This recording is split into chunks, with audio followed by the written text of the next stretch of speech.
Hasil pengumuman zonasi sudah keluar. Bagaimana ya ini? Aku sudah mendaftar ke jalur ini dengan cara yang semestinya. Rumah aku hanya berjarak 150 meter dari sekolah.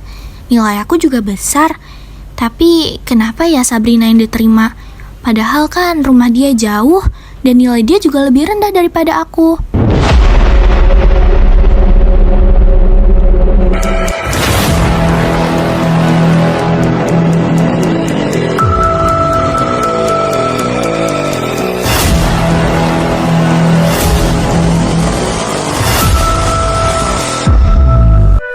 Fiat Justitia Ruat Kalium. Hendaklah keadilan ditegakkan walaupun langit akan runtuh. Saya, Ririn Dwi Aryani dari calon legislatif Dapil 3 Banten, siap untuk menegakkan keadilan di dalam jalur zonasi yang tercemar oleh aksi pungli. Nyatanya tidak semua siswa lolos dengan cara yang semestinya. Seperti yang terjadi baru-baru ini, yaitu banyaknya kasus pungli di dalam jalur zonasi yang melibatkan orang tua siswa dan oknum calo, yang berakibat kepada peserta didik yang mendaftar dengan jujur sehingga mereka terpental dari kuota sekolah. Lalu di manakah keadilan untuk mereka? Sebagai calon anggota Dewan Perwakilan Rakyat Komisi 10, tentunya saya akan menjalankan beberapa kebijakan yang berdasarkan pada 3 fungsi DPR RI. Yang pertama, fungsi legislasi. Fokus saya terhadap kasus ini yaitu menghapuskan budaya pungli atau pungutan liar di dalam pendaftaran jalur zonasi. DPR RI mempunyai wewenang untuk merancang, mengubah, dan merevisi undang-undang.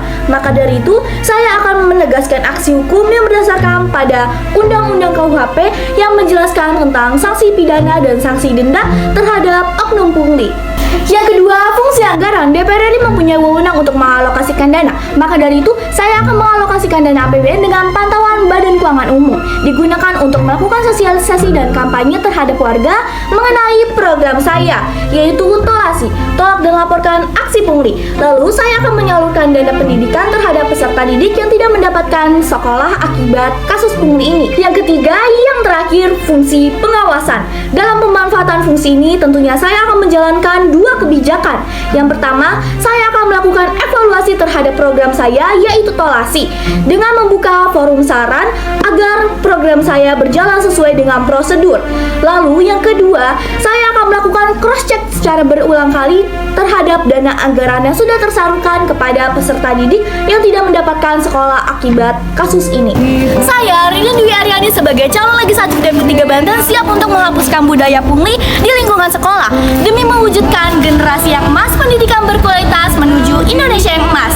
Salam Parlemen Remaja.